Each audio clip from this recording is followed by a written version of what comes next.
What's going on, everyone? So Walker Kessler, he is the center that I most prefer on the Lakers. I have been screaming from rooftops for the Lakers to land Walker Kessler for like years now. Right? I mean, even last year I was making videos during the offseason where I was like, this is just a video to speak this into existence. I've been trying everything. Been, doing the Pascal Siakam eye roll, like talking to whoever he was talking to, anything to get Walker Kessler on the Lakers.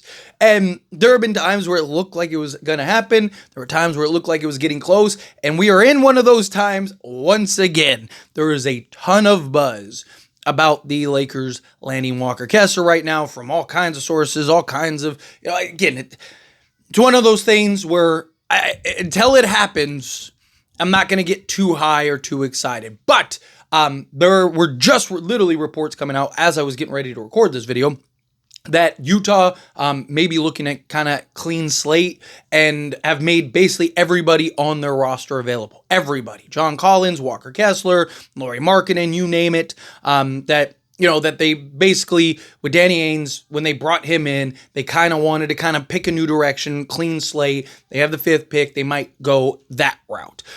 There's one hiccup, though, that I'm seeing kind of gaining a little traction. Again, everything's rumor and speculation until it actually happens. And that is the Boston Celtics coming in and swooping Walker Kessler from us. So one, reports are that Boston really likes the idea of Walker Kessler after trading Kristaps Porzingis and Al Horford getting older. So they might make a play for Walker Kessler, period. And then two, Utah has reportedly been very aggressive in trying to acquire Jaylen Brown. So, if Boston lands Walker Kessler, if Boston ends up getting Walker, I am going to lose my mind. I'd rather him go anywhere else. Just don't go to Boston. Right? If the Lakers don't get him, go anywhere else but Boston. Okay? Just do not go to the Celtics, please.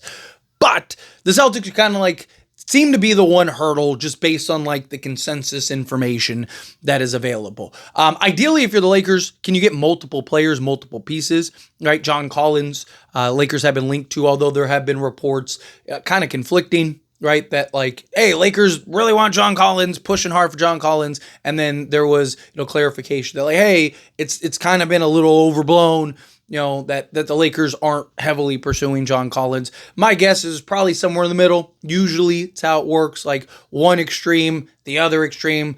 Some people are like, Lakers are willing to give up everything, including stake in the Lakers just to go get John Collins. And then the other side is like, absolutely not. You'd have to pay the Lakers to take on John Collins. So usually it's probably somewhere in the middle. That's right. So my guess is that the Lakers are probably interested in John Collins. John Collins makes a ton of sense for the Lakers. A sizable, versatile, athletic 3-and-D wing.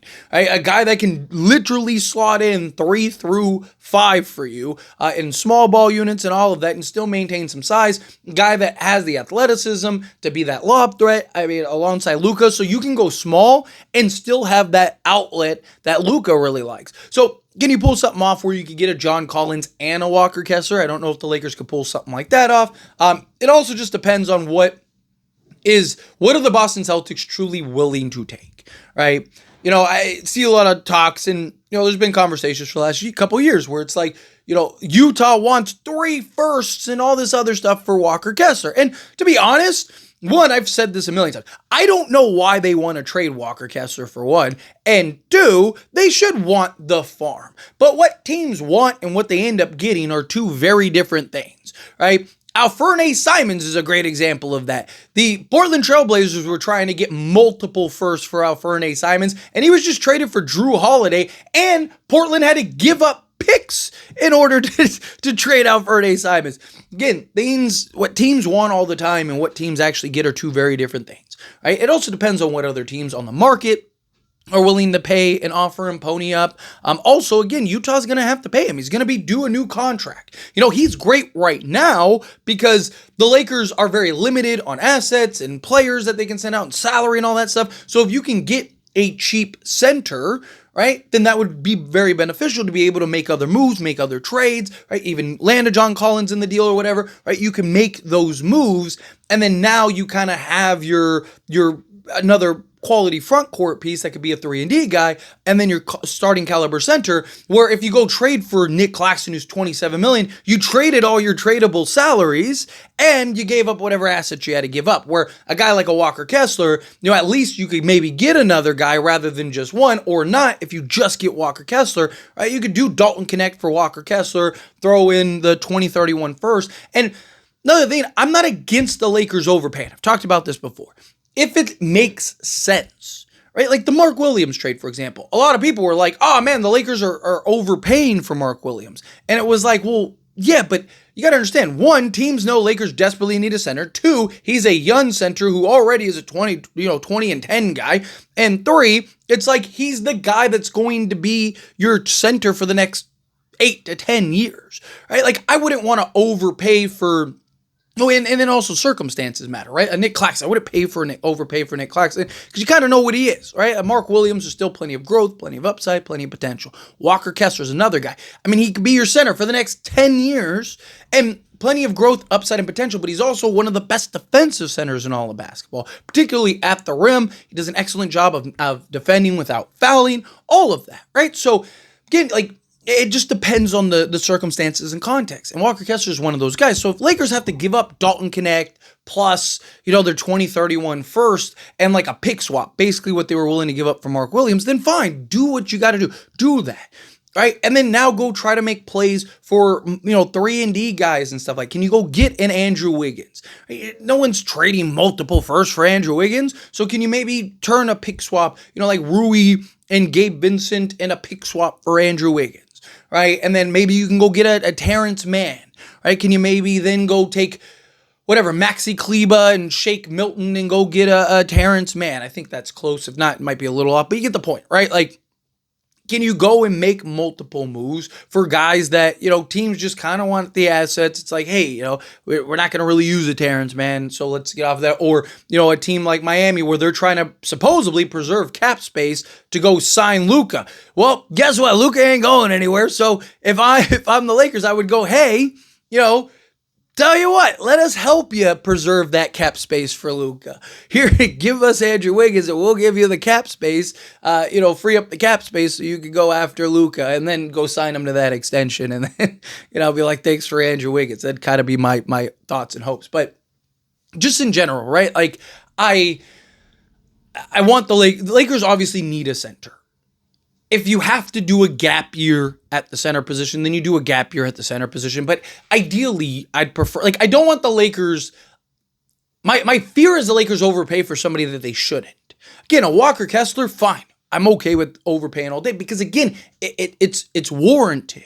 You can justify it. It makes sense. You're talking about one of literally the second best defensive center in all of basketball behind Victor Wembanyama last year. And he was actually better than Wemby in several metrics. So again, you're talking about elite, not just good, not just like, oh man, this guy's, pretty great. No, elite level defense from Walker Kessler, plus the ability to be that finisher, be that lob threat, but also can create a little bit for himself, has shown a little of the ability to stretch the floor and knock down the occasional three. Not something I'd really necessarily want him to do right now, but he's young enough to where you can work on that over the next few years, and maybe 2 or 3 years from now. Now that's an expansion in his game. Right? It's just, again, if you can justify it, then do it. To me, I think Walker Kessler is the guy that you go all in for. He's one of those guys. Like, again, he has the size, the skills, the versatility, the defense, all the things you need. You want to talk about having Austin Reeves and Luka as your backcourt, right? And how do you make that work? Well, a great start is getting the best defensive center in all of basketball, that when Austin Reeves and Luka are getting blown by every possession, he's a guy that can take care of that and clean it up. Right? Like that's a great start. And then you go get another versatile 3-and-D wing and like an Andrew Wiggins or something like that. Now we're cooking. Right? Now we're cooking. Because now you have, an athletic, versatile, two-way wing. You got one of, if not arguably the best defensive center in all of basketball. And then you have LeBron James, who has shown when he wants to lock in and engage on defense, he can lock in and engage on defense. Over an 82-game regular season, I don't expect it too much. But come playoff time, when it's like, hey, it's time to lock down and engage, can Austin Reeves just be serviceable? Can Luka Doncic just be serviceable? You got the cleanup crew behind you. And then LeBron James, we've seen be able to lock down and be a defensive anchor, and Andrew Wiggins can go and be a defensive anchor. I'm just kind of using Andrew Wiggins as an example. But can you make something like that happen and get that done? Because if you can, man, like if you told me this offseason Lakers ended up trading for Walker Kessler and then like an Andrew Wiggins or something like that, beautiful, chef kiss, right? Good on you, Rob. Now go get a couple key free agents, right? Can you hit on 2 or 3 key free agents? Can you go get a Clint Capella? Can you convince Clint Capella? If you were to go get an Andrew Wiggins and a Walker Kessler, could you now convince LeBron to take that said discount and be like, hey, buddy, just to let you know, it would be awesome if you did this, because then we could go get that backup center in a Clint Capella and maybe go get another piece. Maybe we can give Clint Capella $8 million and go get somebody on another 5, right?